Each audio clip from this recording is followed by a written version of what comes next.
प्रभात family, गावाकडचा अस्सल स्वाद या यूट्यूब चॅनलमध्ये मी आपल्या सगळ्यांचे खूप मनापासून स्वागत करते.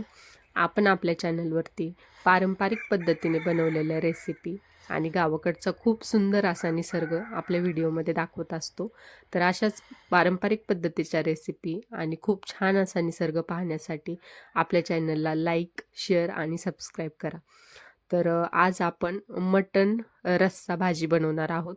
ते पण आधुनिक पद्धतीचा वापर करून, म्हणजे चूल, पाटवरोटा, खलबत्ता या सगळ्या गोष्टी वापरून आपण आज आपली मस्तपैकी तर्रीची मटण रस्सा भाजी बनवणार आहोत. तर तोपर्यंत आधी आईंनी भाकरी करून घेतल्या. तर भाकरीसाठी मी आधी सगळं सामान त्यांना आणून दिलं आणि मग नंतर त्यांनी भाकरी बनवल्या. चुलीवरच्या भाकरी पण एवढ्या मस्त लागतात, एवढ्या छान लागतात, म्हणजे त्याच्यासारखी चवच नाही आहे कशाला. आपण किती जरी कोणत्या जरी भाकरी बनवल्या, म्हणजे इकडे आमच्या भागामध्ये ज्वारी चालते, जास्त ज्वारी पिकवली जाते, कारण की कमी पाण्याचा भाग आहे त्याच्यामुळे. म्हणजे जिकडे जास्त पाण्याचा भाग असतो तिकडे बाजरी वगैरे जास्त पिकवली जाते. तर मग आमच्या इथे जास्त करून भाकरीमध्ये बाजरी हे धान्य खाल्लं जातं. तर मग किती सुंदर पापुडा आलाय भाकरीला, म्हणजे एकदम 2 पार्ट होतात. आणि कोथिंबीर नव्हती, तर जे आमचे शेजारचे आहे त्यांच्या शेतामध्ये होते. मस्तपैकी गावरान कोथिंबीर आणली तिथनं, फ्रेश फ्रेश एकदम. त्याला धने वगैरे आलेले, वास तर एवढा सुंदर येत होता की बासच बास. मग नंतर कोथिंबीर आणूस तोपर्यंत आईंच्या भाकरी झाल्या होत्या सगळ्या, म्हणजे आईंनी 8-9 भाकरी केल्या सगळ्यांसाठी आणि त्याचा सुगंध एवढा भारी येत होता. मग तोपर्यंत मी जे आपल्या मटण रस्सा भाजीला पारंपरिक पद्धतीने आपण जे बनवणार आहे त्याच्यासाठी जो मसाला लागतो तो काढला. तर आपण मटण मसाला किंवा कांदा लसूण मसाला असे कोणतेच बाहेरचे पुड्यातले मसाले वापरणार नाही, जे आहे ते घरचा मसाला. तर घरच्या मसाल्यामध्ये मग आपण जी मिरची, धणं किंवा ती कच्च्या मसाल्याची 10वाली पुडी, ती आणि मीठ हे वाटून घेणार आहोत मटण मसाल्याच्या रिप्लेसमेंटमध्ये.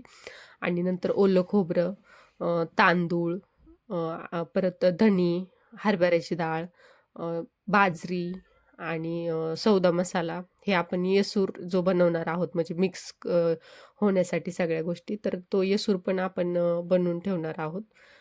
कांदा, कोथिंबीर, ओली हळद, आलं, लसूण या सगळ्या गोष्टी आपण घेणार आहोत. तर मग आईंनी भाकरी झाल्या होत्या, मग त्यांनी आपला जो मसाला आहे, म्हणजे ह्याचा येसूरचं जे सामान आहे, हरभऱ्याची डाळ वगैरे किंवा धणे, बाजरी हे सगळं त्यांनी तव्यावरती भाजून घेतलं आणि नंतर खाली हारामध्ये, म्हणजे हार उकरून त्याच्यामध्ये कांदे भाजायला टाकले. म्हणजे आधीच्या काळामध्ये आपण जसं तव्यावर गॅसवर भाजत होतो तसं नाही, तर त्या हारामध्ये कांदे भाजायचे. मग नंतर आई मला म्हटल्या, तोपर्यंत ज्या पातेल्यामध्ये आपल्याला रस्सा भाजी बनवायची आहे त्याला जर आपण निरमा आणि तेल मिक्स करून त्याच्या पाठीमागनं लावलं तर ते लवकर निघतं आणि ते काळं धुराचं असतं ते आपल्या पातेल्याला लागत नाही. त्याच्यामुळे मग मी ते पूर्ण पातेल्याला लावून घेतलं. तोपर्यंत मग आईनं कांदे भाजले होते, आईंनी पलटले, खोबरं वगैरे भाजून घेतलं. हे जे सगळं सामान आहे हे आपल्याला येसूर बनवण्यासाठी लागणार आहे. तर येसूरसाठी आपण हरभऱ्याची डाळ आणि बाजरी समप्रमाणात घ्यायची आणि जे तांदूळ आणि धणे आहेत ते थोडं थोडं एक मूठ घ्यायचं, म्हणजे नाही का. त्याच्यानंतर मग जो आपण मटण मसालाच्या किंवा जो मसाला आपल्या घरचा आहे त्याच्या वापरण्याऐवजी आपण मिरच्या वापरणार आहोत. आपल्याला जेवढं तिखट पाहिजे त्याच्यानुसार मिरच्या, खडा मसाला, धणे, मोठं मीठ आणि लवंग, मिरी आपण एवढं हे करू शकतो. मग तोपर्यंत हे भाजून झाल्यानंतर मग मिठाचं उकड करायला टाकली, त्याच्यामध्ये चिकन धुवून घेतलं, मोठं मीठ टाकलं आणि हळद टाकली 1 चमचा, मोठं मीठ टाकलं आणि मग आधी कांदा टाकला. तेल टाकायच्या ऐवजी आधी कांदा, मग तो कांदा थोडा गरम करून घ्यायचा, त्याच्यानंतर त्याच्यामध्ये तेल टाकायचं, म्हणजे कांदा हा पटकन भाजला जातो. आणि मग नंतर आपण जो पारंपरिक पद्धतीचा खलबत्ता आहे दगडाचा, त्याच्यामध्ये आपला जो मटण मसाल्याचे रिप्लेसमेंट आहे तो मसाला, म्हणजे आपली मिरची आणि त्याच्यामध्ये खडा मसाला हे आधी कुटून घेतलं. तर म्हणजे आधी कुटून नंतर वाटलं तर मग ते वाटायला सोपं जातं, त्याच्यामुळं आधी हे मसाला कुटून घेतला. तोपर्यंत आपलं उकडसाठीचा कांदा भाजला होता. मग नंतर त्याच्यामध्ये चिकन टाकलं.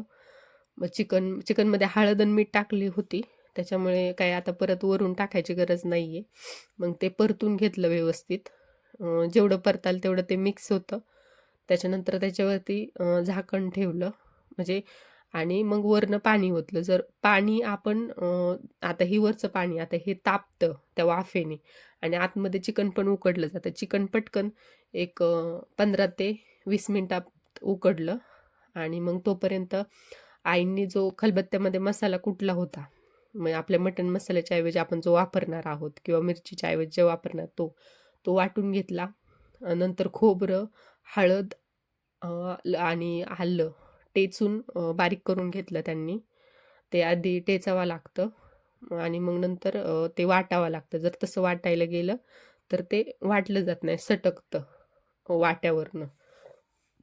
मग ते करून घेतलं. तोपर्यंत मग आपली उकड होत होती आणि मग नंतर आपली जी उकड आहे ती एकदम शिजत आली तर त्याच्यानंतर जर आपल्याला पिवळ्या रश्श्यासाठी पाणी जास्त लागत असेल तर मग आपण नंतर ते वरच्या ताटलीवरचं पाणी ते टाकू शकतो.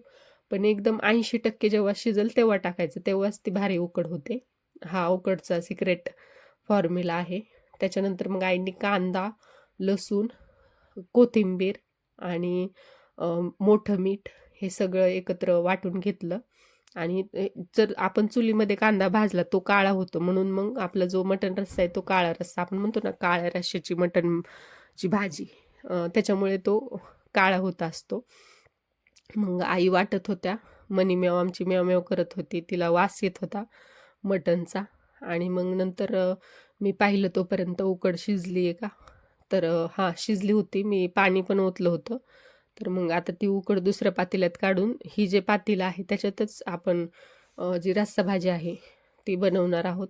मग आईंनी तोपर्यंत वाटून घेतलं एकदम. आई म्हटलं की एकदम असं मेन जास्त मधानंतर जे रॉ राहतं त्याला मेन म्हणतात, ते मेनासारखं बारीक झालं पाहिजे.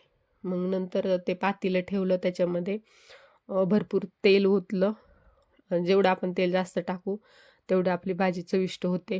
नंतर आधी जे खोबरं आणि ते आपण बारीक केलं होतं, मग ते आधी खोबरं टाकायचं. त्याच्यानंतर मग जो आपला मसाला होता म्हणजे आपण घरी बनवलेला ह्याने मिरची वापरून, कच्ची म्हणजे लाल मिरची वापरून मग तो टाकायचा. नंतर कांदा, लसूण, कोथिंबीर, मीठ आपण जे बारीक केलं होतं ते, हे जेवढं परतून घेऊ तेवढे आपल्या जी भाजी आहे त्याची चव छान लागते. तर मग मी हे सगळं व्यवस्थित परतून घेतलं आणि मग नंतर थोडं अजून होण्यासाठी त्याच्यावरती झाकण ठेवलं. मग झाकण ठेवल्यावरती ते व्यवस्थित तो मसाला जर त्याच्यात थोडं कच्चं राहिलं असेल तर तो शिजून निघतो. आणि मग थोड्या वेळ ठेवलं, 5-10 मिनटं झाकण. मग वरचं झाकण काढलं, तोपर्यंत आपण जो परतायला मसाला घेतला होता त्याला तेल सुटलं होतं. मग ते परत एकदा परतून घेतलं, थोड्या वेळ ठेवलं आणि मग त्याच्यामध्ये जी आपली उकड होती, म्हणजे पिवळा रस्सा वगैरे म्हणतात काही काही ठिकाणी, पिवळं मटण, ते टाकून घेतलं. त्याच्यामध्ये ते एकदम एकजीव केलं त्या मसाल्यामध्ये. आणि मग नंतर जो आपला हे होता, आपण पाट्यावर उटा धुवून घेतो ते पाणी टाकलं आणि नंतर मग ह्याच्यामध्ये अजून पाणी ॲड केलं.